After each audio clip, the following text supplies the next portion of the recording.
Assalamualaikum warahmatullahi wabarakatuh. Salam sejahtera, Om Swastiastu, Namo Buddhaya, salam kebajikan. Perkenalkan, saya Beatrix Thomasila, dosen tetap pada program studi Administrasi Pendidikan, Fakultas Keguruan dan Ilmu Pendidikan, Universitas Patimura. Video ini saya buat sebagai bagian dari pemenuhan persyaratan sertifikasi dosen gelombang 1 tahun 2025, khususnya pernyataan diri dosen dalam unjuk kerja Tridharma Perguruan Tinggi atau PDD UKT-PT. Sebagai contoh unjuk kerja, saya memilih mata kuliah Manajemen Sumber Daya Manusia, yang merupakan salah satu mata kuliah keahlian di program studi kami dan memiliki bobot 3 SKS. Mata kuliah ini membahas konsep, prinsip, dan praktik pengelolaan sumber daya manusia dalam konteks lembaga pendidikan. Mahasiswa akan mempelajari berbagai aspek seperti perencanaan, rekrutmen, pengembangan, evaluasi kinerja, hingga pengelolaan hubungan kerja antara tenaga kependidikan. Selain itu, mata kuliah ini juga membekali mahasiswa dengan kemampuan untuk membangun jejaring kerja profesional, serta memahami peran dan fungsi konsultan pendidikan dalam pengembangan sumber daya manusia. Melalui pendekatan teori dan praktik yang berbasis studi kasus serta proyek kolaboratif, di mana mahasiswa diharapkan mampu mengembangkan keterampilan manajerial, berpikir analitis, serta profesionalisme dalam pengelolaan sumber daya manusia di bidang pendidikan. Mata kuliah ini dirancang untuk mendukung pencapaian CPL nomor 7 dan 12 dalam kurikulum program studi Administrasi Pendidikan. Terdapat 4 capaian pembelajaran pada mata kuliah ini atau CPMK yang ingin dicapai. Yang pertama, mampu menganalisis pentingnya jaringan kerja profesional dalam pengelolaan sumber daya manusia di lembaga pendidikan. 2. Mampu merancang strategi pengembangan jaringan kerja dan dengan berbagai pihak, baik internal dan eksternal, melalui studi kasus atau proyek berbasis kolaborasi. 3. Mampu menjelaskan peran, tanggung jawab, dan kompetensi konsultan pendidikan dalam pengelolaan sumber daya manusia di lembaga pendidikan. 4. Mahasiswa mampu menyusun pemetaan kebutuhan layanan konsultasi pendidikan yang relevan dengan permasalahan sumber daya manusia dalam organisasi pendidikan melalui studi kasus dan simulasi. Materi pembelajaran pada mata kuliah Manajemen Sumber Daya Manusia meliputi 1. Konsep manajemen sumber daya manusia, 2. Perencanaan sumber daya manusia, 3. Kebijakan dan kegiatan MSDM, 4. Pengadaan tenaga kerja, 5. Pengembangan dan pemberdayaan sumber daya manusia, 6. Pengembangan melalui pelatihan, 7. Manajemen karir, 8. Kompensasi, 9. Promosi dan perencanaan karir, 10. Penilaian prestasi kerja, 11. Desain pekerjaan, 12. Analisis jabatan, dan 13. PHK. Pembelajaran menggunakan pendekatan delivery, interaction, dan assessment. Model pembelajaran yang digunakan dalam proses pembelajaran yakni problem-based learning dan project-based learning, di mana metode pembelajaran yang digunakan yaitu ceramah, tanya jawab, maupun studi kasus dan juga diskusi. Referensi utama menggunakan buku dosen pengampu utama, yaitu buku Manajemen Sumber Daya Manusia dari Dr. S. Singerin. Pada mata kuliah ini, aspek penilaian terdiri dari partisipasi 10%, tugas 15%, UTS 35%, dan UAS 40%. Berikut ini merupakan video pembelajaran mata kuliah Manajemen Sumber Daya Manusia di kelas. Selamat siang. Siang, Ibu. Baik, apa kabar kalian hari ini? Baik, Ibu. Di saat ini kita akan melanjutkan materi untuk pertemuan hari ini. Tetapi sebelumnya saya akan memimpin doa dan kita akan berdoa. Kita berdoa untuk keberhasilan kita masing-masing. Berdoa baik.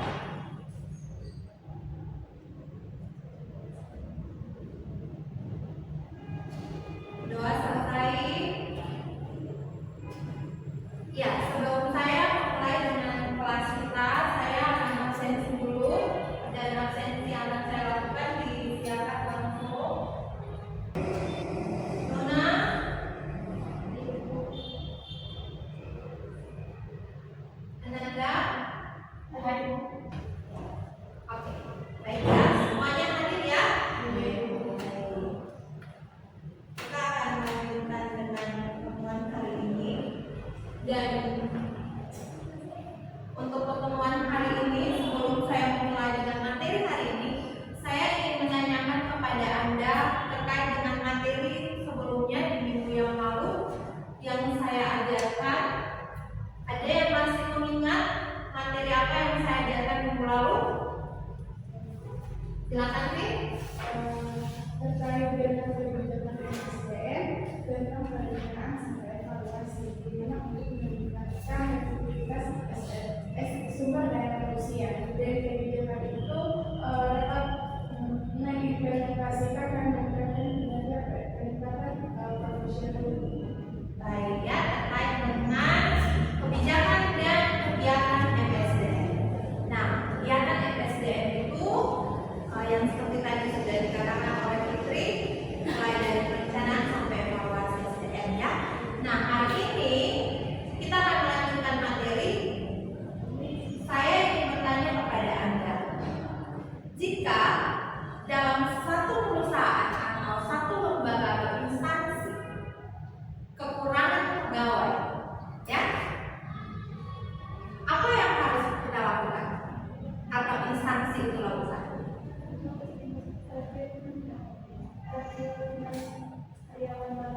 Rekrutmen karyawan baru. Iya, rekrutmen karyawan baru. Ada lagi? Pengadaan karyawan baru. Ya, kita harus melakukan pengadaan karyawan baru.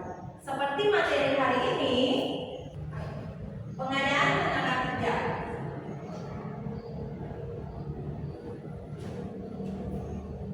Pengadaan tenaga kerja dengan tujuan dari belajar hari ini adalah bagaimana Anda sebagai mahasiswa dapat memahami dan menerapkan proses dan langkah-langkah pengadaan tenaga kerja. Apa itu pengadaan tenaga kerja? Kalau kita bicara pengadaan itu berarti kita melakukan satu proses untuk mengadakan sesuatu, ya, itu pengadaan. Nah, pengadaan tenaga kerja pun demikian. Pengadaan tenaga kerja itu adalah suatu proses atau upaya untuk kita bisa mengadakan tenaga kerja baru untuk memenuhi jabatan-jabatan atau pekerjaan yang akan kita butuhkan, yang dibutuhkan itu pengadaan tenaga kerja. Kemudian kalau kita bicara tentang pengadaan tenaga kerja, maka dimulai dengan tahapan pertama adalah analisis pekerjaan. Kita menganalisa dulu pekerjaan-pekerjaan yang memangnya membutuhkan tenaga kerja di situ. Di dalam lembaga atau instansi kita itu kita perlu melakukan analisis pekerjaan. Analisis pekerjaan itu bisa kita lakukan dengan beberapa metode, ya. Metode analisis pekerjaan yang pertama, kita bisa melakukan wawancara singkat dengan pekerja-pekerja yang sudah ada, ya, supaya kita bisa mengetahui, intinya supaya kita bisa mengetahui apa sebenarnya yang dibutuhkan dalam pekerjaan itu, ya. Kemudian kita bisa melakukan wawancara, kita bisa melakukan observasi secara langsung, tapi juga kita bisa melakukan analisis pekerjaan dengan menyebarkan kuesioner kepada pegawai-pegawai. Kemudian mereka mengisi setiap pertanyaan yang sudah ada di dalam kuesioner itu. Tapi juga kita bisa menganalisa pekerjaan melalui catatan-catatan pegawai. Kita meminta setiap pegawai membuat catatan hariannya, ya, itu akan menjadi masukan kepada kita untuk melakukan analisa pekerjaan. Itu adalah metode-metode yang bisa kita lakukan untuk menganalisa pekerjaan. Ya, itu terkait dengan analisa pekerjaan. Nah, proses yang kedua, kalau kita sudah melakukan analisa pekerjaan, maka tahapan berikutnya adalah kita sudah tahu nih apa yang menjadi kebutuhan kita, kan? Kita melakukan rekrutmen. Ingat, rekrutmen itu dia berbeda dengan seleksi, ya. Nanti berikutnya akan dijelaskan terkait seleksi. Rekrutmen dalam beberapa pendapat orang terkait dengan pendapat yang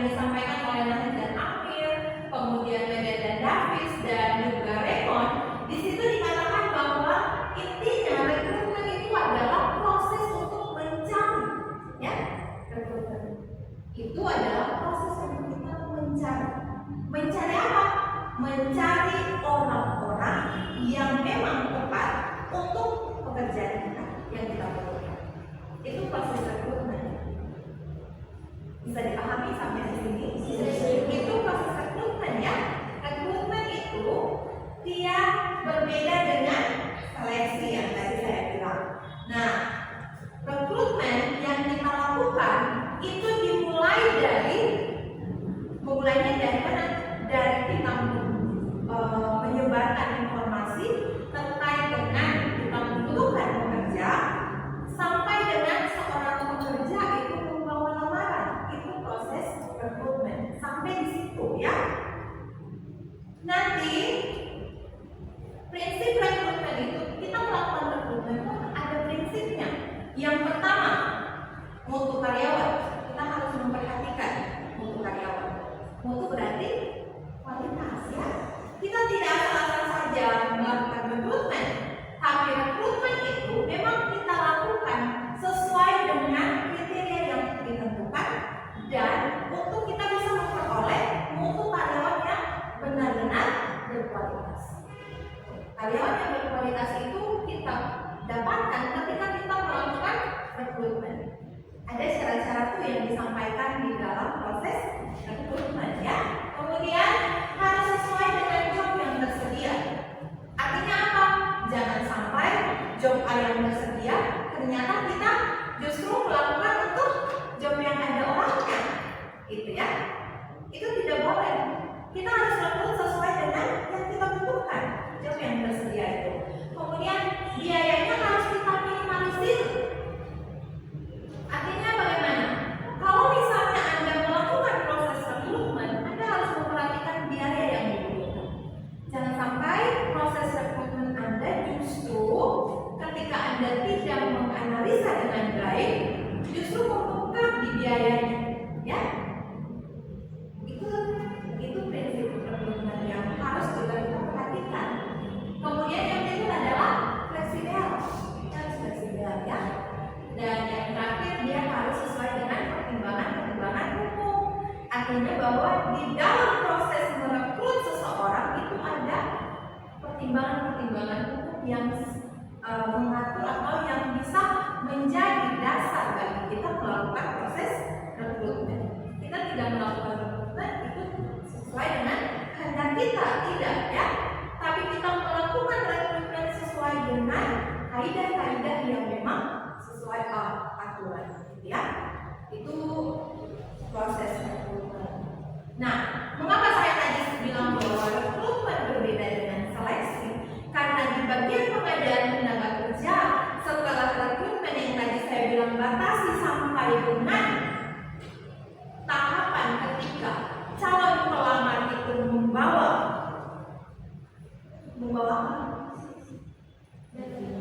ya, membawa surat lamarannya itu ya. Jangan mengatur dulu sampai dengan dia membawa surat lamaran, itu proses rekrutmen. Kemudian proses berikut adalah proses seleksi. Seleksi itu adalah proses di mana kita memilih seseorang dari sekelompok pelamar yang ada. Itu proses seleksi. Ini kan banyak orang nih, rekrutmen pasti banyak orang yang datang kan? Itu rekrutmen. Tapi seleksi kita merekrut orang-orang, kita menyeleksi orang-orang yang banyak tadi yang sedang kita rekrut itu dalam tahapan rekrutmen menjadi orang-orang yang benar-benar bisa memenuhi apa yang menjadi kriteria kita dan sesuai dengan kriteria kita. Itu proses seleksi. Nah, seleksi ini ada beberapa langkah seleksi yang bisa menjadi bahan pertimbangan, tapi langkah-langkah seleksi ini dia fleksibel ya, dia sesuai dengan yang ditetapkan oleh sebuah instansi atau perusahaan atau organisasi. Jadi bukan berarti ini menjadi hal paten, tapi ini adalah langkah-langkah yang memang seharusnya gitu. Tapi kalau misalnya nanti kalau Anda dalam dunia kerja kemudian ada tahapan-tahapan seleksi atau langkah-langkah seleksi yang ada ditambahkan, Anda tidak usah bingung ketika ini kan berbeda dengan yang pernah kita dapatkan pada teori. Karena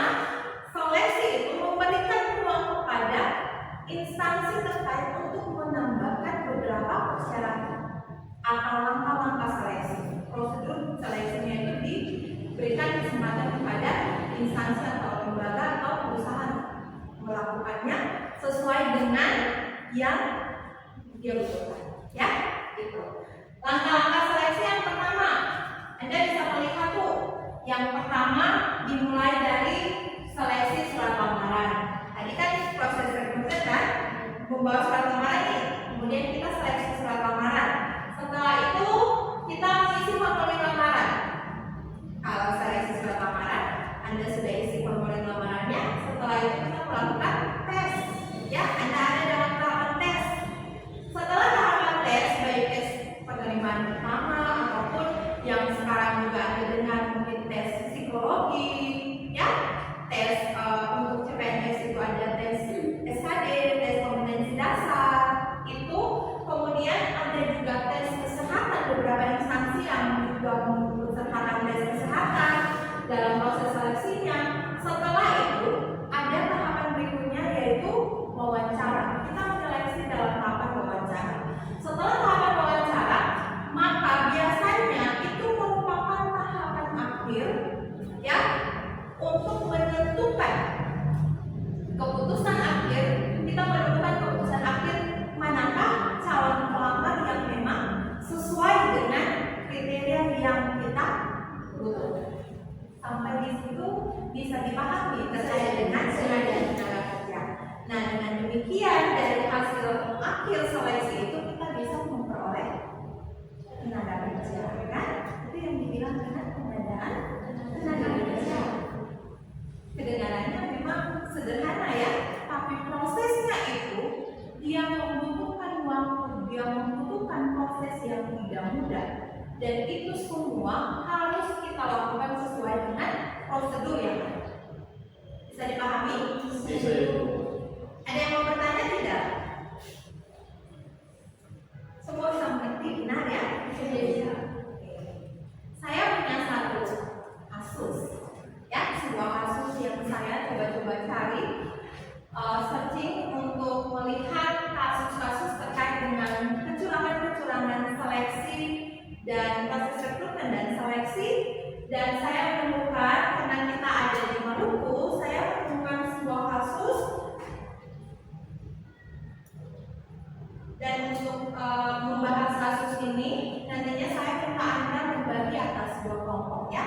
Untuk masing-masing kelompok memperkecil itu Anda membagi atas dua kelompok, karena ini cuma 11 orang.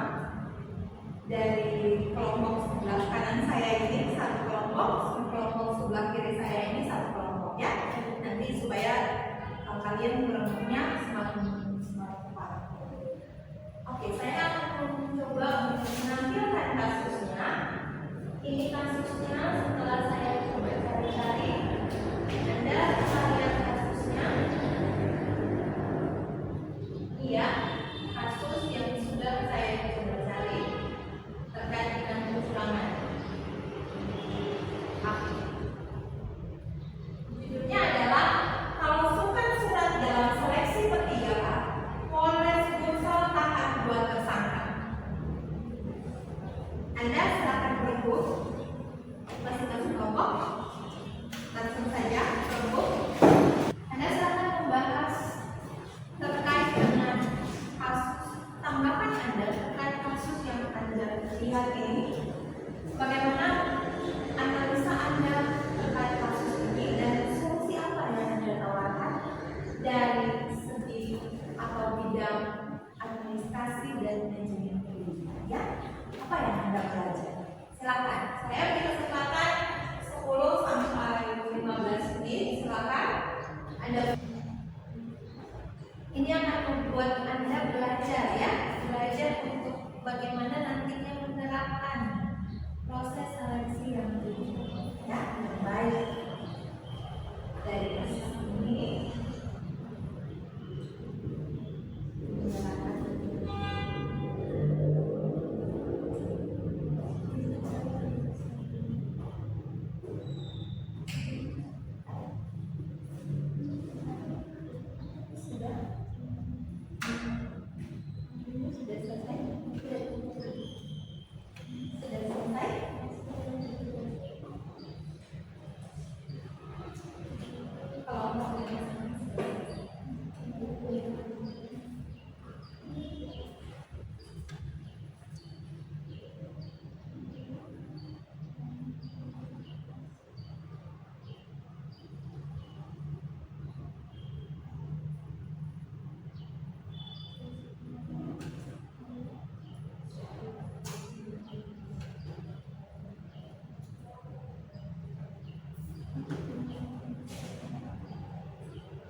Ya, silakan.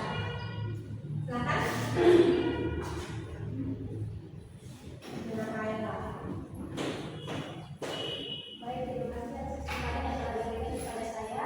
Saya perwakilan dari Kelompok 2 ingin menyampaikan hasil kerja kelompok kami terkait dengan studi kasus hari yang telah dilakukan oleh dari hasil analisis kami dapat memberi 3 solusi, yaitu yang pertama, meningkatkan transparansi. Karena dengan adanya transparansi, kita dapat meningkatkan kepercayaan publik. Yang kedua yaitu memberikan keadilan terakhir bagi panitia dan peserta.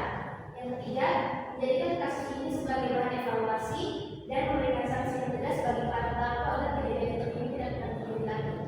Kami juga memberikan 2 rekomendasi, yaitu menerapkan sistem seleksi berbasis digital dan mengutamakan keadilan integrasi. Dari hasil diskusi kami memberikan kesimpulan, yaitu Maluku dapat meningkatkan mutu dan integritas seleksi pegawai pemerintah dengan mengutamakan 3 hal, yaitu transparansi, akuntabilitas, dan profesionalisme. Sekian dari kesimpulan kami. Terima kasih. Terima kasih, kita berikan.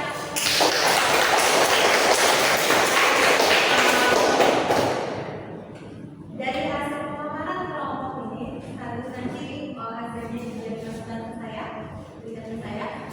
Saya bisa menilai bahwa kemampuan Anda untuk menganalisa itu sudah baik ya. Dengan demikian Anda perlu lagi menambahkan teori-teori mempelajari lebih dalam sehingga nantinya ketika Anda ada dalam proses-proses ini ya, seleksi rekrutmen maupun seleksi kelak ada di dunia kerja ataupun ketika Anda mengikuti proses rekrutmen dan seleksi, Anda sudah tahu apa yang harus Anda lakukan dan apa yang tidak boleh Anda lakukan ya, itu sudah menjadi dasar pikir Anda. Itu yang pertama. Kemudian dari kasus ini kesimpulannya itu sangat baik ya, bahwa pentingnya transparansi, pentingnya kita melakukan sesuatu itu secara transparan itu penting, itu sekali apalagi dalam proses rekrutmen dan seleksi, sehingga tidak ada tanda kutip calo ya, itu dijauhkan dari kita. Itu ketika transparansi itu benar-benar kita pakai sebagai prinsip utama dalam melakukan rekrutmen dan seleksi. Baik, sampai di situ ada yang mau bertanya? Jika tidak ada, saya ingin meminta Anda untuk memberikan pemahaman atau kesimpulan akhir dari materi pertemuan hari ini secara total. Ada yang bisa menyimpulkan, memberikan kesimpulannya kepada saya dan teman-teman, apa sebenarnya yang bisa disimpulkan dari materi yang telah diajarkan hari ini? Silakan, Ani, silakan berdiri ya. Terima kasih atas kesempatan Ibu. Dari pemaparan Ibu materi pertemuan hari ini, kesimpulan yang saya ambil itu adalah pengadaan tenaga kerja meliputi pengadaan analisis kebutuhan, kemudian itu rekrutmen, dan yang ketiga itu seleksi. Nah, dalam ketiga proses itu harus ditekankan pentingnya nilai kejujuran, terus juga transparansi, keadilan, bahkan tanggung jawab. Hal ini dilakukan untuk pengadaan tenaga kerja itu dilakukan dengan Baik ya, terima kasih Ani. Kita berikan nafas dulu.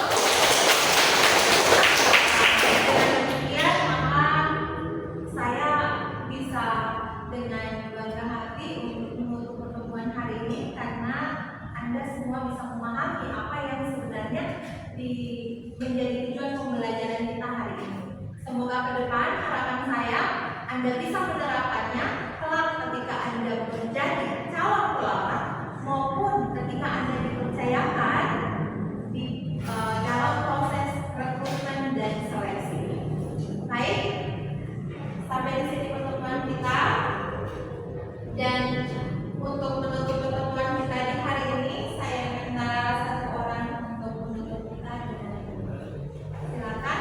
Baik, terima kasih.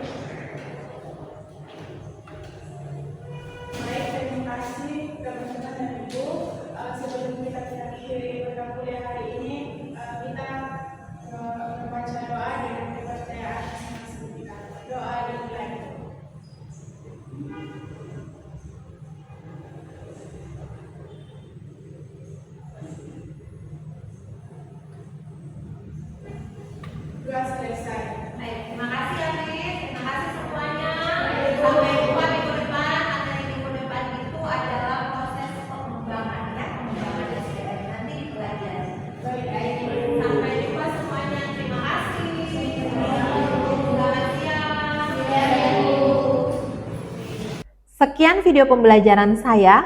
Semoga dapat menjadi bahan pertimbangan baik dalam proses pengajuan sertifikasi dosen 2025. Terima kasih. Wassalamualaikum warahmatullahi wabarakatuh.